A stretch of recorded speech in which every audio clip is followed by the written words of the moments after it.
Bom dia, meus amigos e minhas amigas.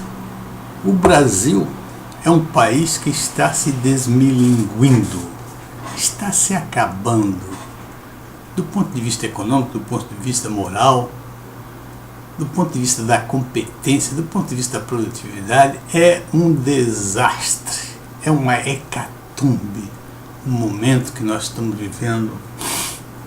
Aliás, no momento, na fase que estou vendo, desde a eleição do senhor Luiz Inácio Lula da Silva.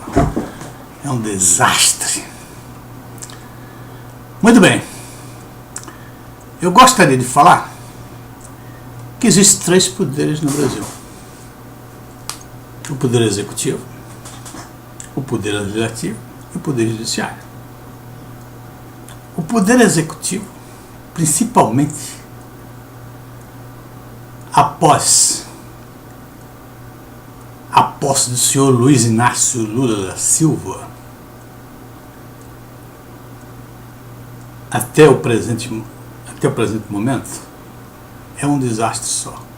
A credibilidade, eu acho que deve ser negativa. Pior ainda é o poder legislativo. O único poder que sobra é o Poder Judiciário, representado pelo STF, Supremo Tribunal Federal, que existia, ainda existe uma certa credibilidade, que vem também se esvaindo. Cada dia que passa, o STF tem tomado decisões que vai zerar a sua credibilidade. E como é que nós vamos viver num país que os 3 poderes não têm nenhuma credibilidade? Vai virar uma zona total, uma zorra total? O que é que vai ser? Vai haver uma revolução? Vai haver uma ditadura brutal? São essas questões que me preocupam, principalmente porque eu, na minha juventude, pensava que esse Brasil de hoje, né, na minha caminhada já, na entrada da velhice, fosse um país que eu pudesse viver mais tranquilamente. Hoje eu tenho mais preocupações, não só pelo conhecimento, não só pela sensibilidade, do que tinha antigamente. Antigamente eu tinha a esperança, eu pensava que o futuro seria melhor. Não é? E como chegamos a um determinado ponto que parecia que o futuro estava chegando. Inclusive aquela capa do The Economist, o Brasil taking off, logo foi substituído por uma do Brasil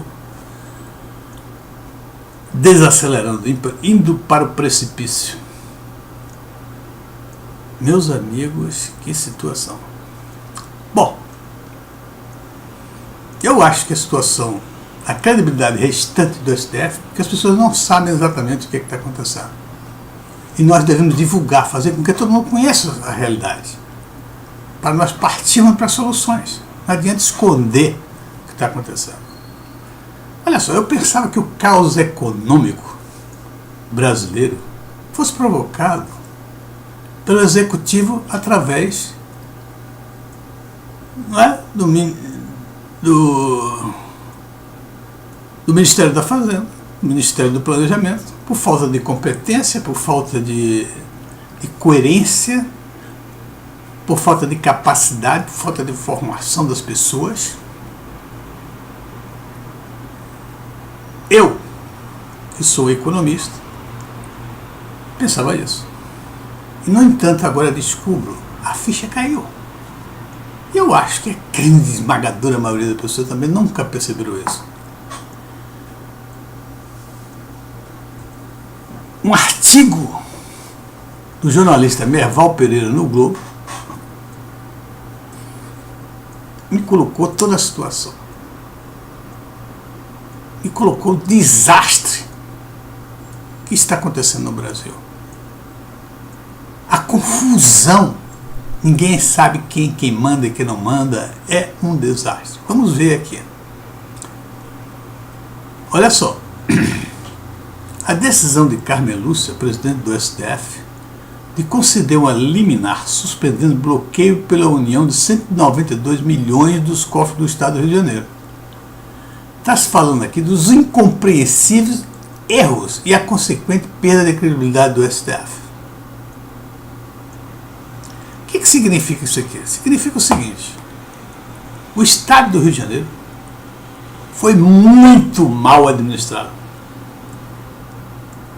Faltou competência, faltou capacidade,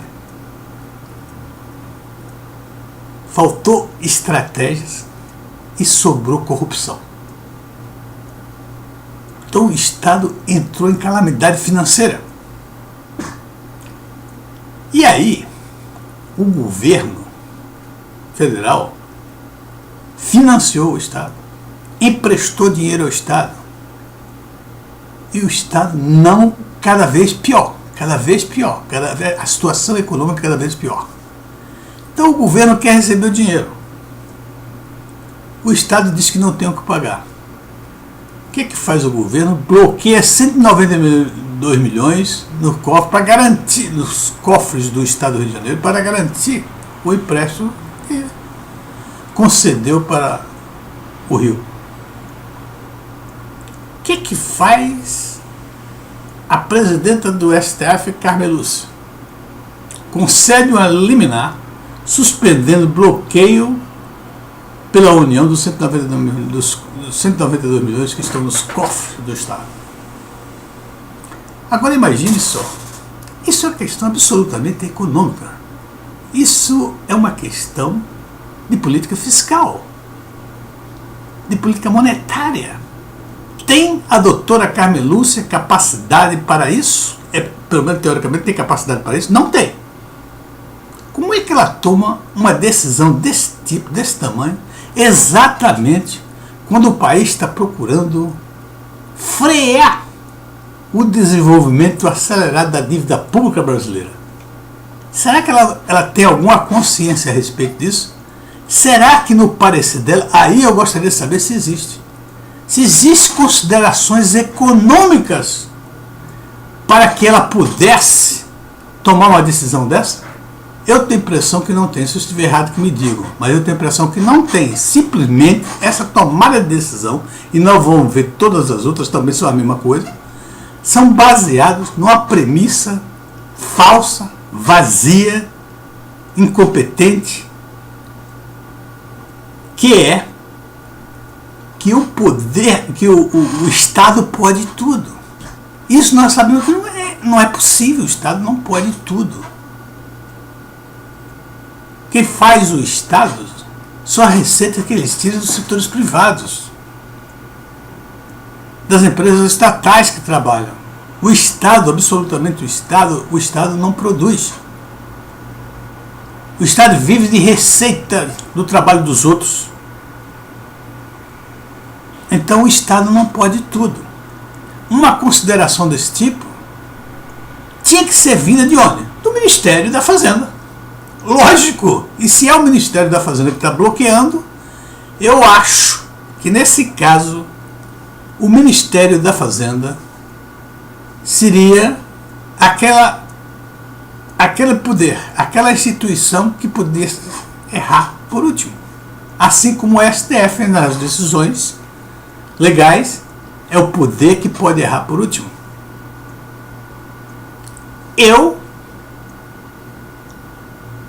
Eu vejo que a judicialização que está ocorrendo do governo, né, pelo STF, o STF se faz horas de poder legislativo e legisla, ainda tem algum sentido, porque os ministros do Supremo Tribunal Federal são competentes, têm informação, teoricamente são mestres em legislação. Então tem sentido judicializar determinados momentos o legislativo, as decisões tomadas tomadas ou não tomadas pelo legislativo. E geralmente essa judicialização tem sido favorável, tem sido para melhorar a situação. Agora, judicializar Economia, o Ministério da Fazenda, é um absurdo.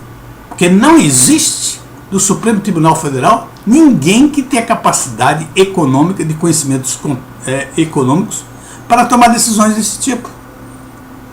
Não existe um departamento dentro do STF de economia para estudar a economia brasileira e tomar decisões desse tipo.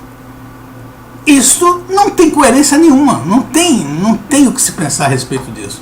Está baseado exclusivamente nessa premissa falsa de que o Estado pode tudo. São 192 milhões. Que base tem a doutora Carmen Lúcia para suspender esse bloqueio? Ela sabe as consequências que vão acontecer?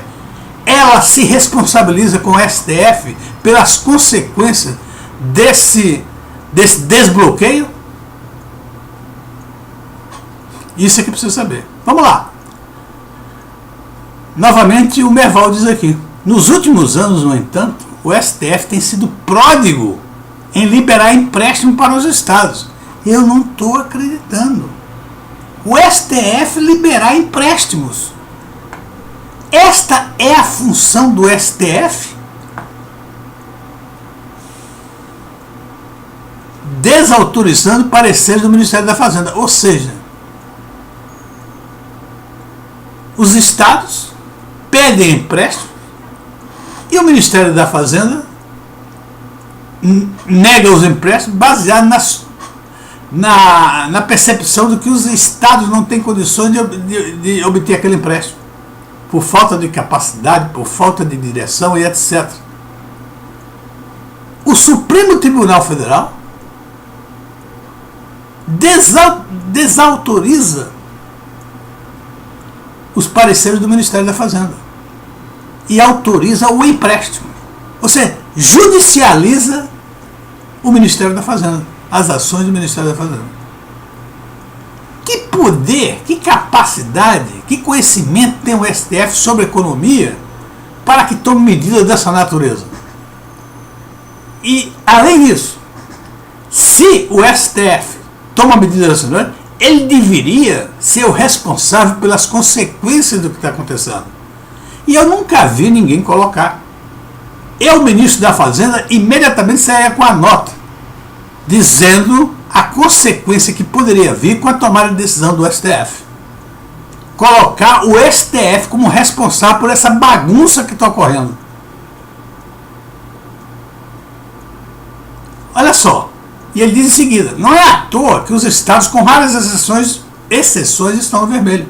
Ou seja, lógico. O STF, baseado que o Estado pode tudo, libera empréstimo para os estados. E os estados sabedores disso vão pedir empréstimos e mais empréstimos e mais empréstimos. E nunca vão resolver a situação deles, econômica deles. O STF deveria e deve ser responsabilizado por essas medidas. E está fácil ele tomar essas medidas porque ele não tem responsabilidade nenhuma sobre isso. É uma questão de competência, é uma questão de conhecimento. Crie-se um departamento de economia dentro do STF. Porque, evidentemente, a judicialização do legislativo, do que vem do legislativo, das ações do legislativo, tem coerência. Porque eles são mestres em legislação. Mas judicializar as ações do Ministério da Fazenda não tem nexo nenhum. Isso é bagunça. Isso é confusão. Só vai fazer o que está fazendo, tornando as coisas piores no Brasil. O STF tem sido, ao longo do tempo, olha aqui, olha isso aqui. No caso atual do Rio, a liminar ministra Carmen Lúcia desautorizou o bloqueio, mesmo admitindo que existe a dívida. Admite o bloqueio, tá certo. O STF tem sido, ao longo do tempo, um dos responsáveis pelos descontroles das finanças estaduais, a obrigar a União a dar aval a empréstimos que tecnicamente são desaconselháveis, e depois impedir de executar a garantia para pagar a dívida do Estado. Olha só, eu estou acreditando no que o Merval está dizendo, eu não sei a respeito disso. E se isso aí é a pura verdade, e eu acho que sim, porque o Merval é um jornalista competente e sério, isso é um samba do crioulo doido.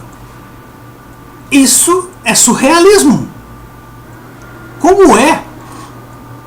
governo nega ao Estado um aval para um empréstimo. Por que ele nega? Evidentemente, na negação dos técnicos do Ministério da Fazenda estão lá as razões. Porque o Estado não tem capacidade, inclusive, de pagar de volta. Não tem capacidade de administrar aquele empréstimo.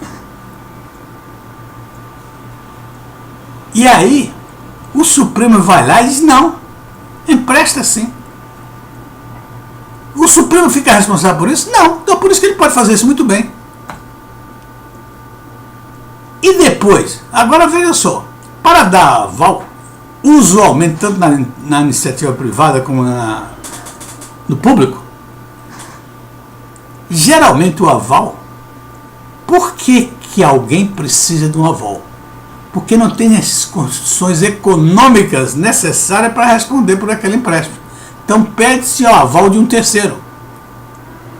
E o que faz o avalista? Sabendo que o emprestador, o banco, por exemplo, ou o Estado no caso, não confia no tomador do empréstimo. Por isso que pede um aval. Ora, o avalista vai dar, mas vai se garantir. O que ele faz? Ele pede garantias, como prédios, terrenos, qualquer garantia valiosa que dê para cobrir aquele empréstimo caso haja a inadimplência prevista. Você vê, de um lado, o STF autoriza o aval, obriga ao aval. E do outro lado, a garantia do aval, ele impede que seja executada a garantia do aval. Isso é samba de crioulo doido, meu amigo. Isso é surrealismo. Eu vou para você e digo, você tem que emprestar fulano. Tem que fazer um aval para fulano. Aí você diz, tudo bem, eu faço um aval para ele, mas quero garantias. Ele me dá garantias. Quando chega, por acaso, na inadimplência, eu vou executar a garantia, você me diz, não pode executar essas garantias. Mas foi você que autorizou. Não fui eu não queria dar o aval. Não, mas não pode. Isto é um absurdo, é uma loucura. Isto é uma loucura, não parece que está acontecendo no Supremo Tribunal Federal. Pessoas inteligentes, capazes que estão ali dentro. E é como sempre parece ser. As pessoas são muito inteligentes em determinados aspectos, em outros são verdadeiros paspalhões.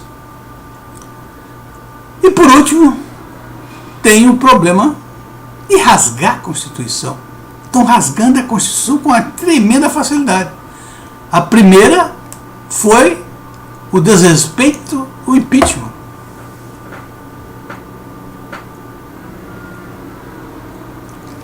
Eu vou deixar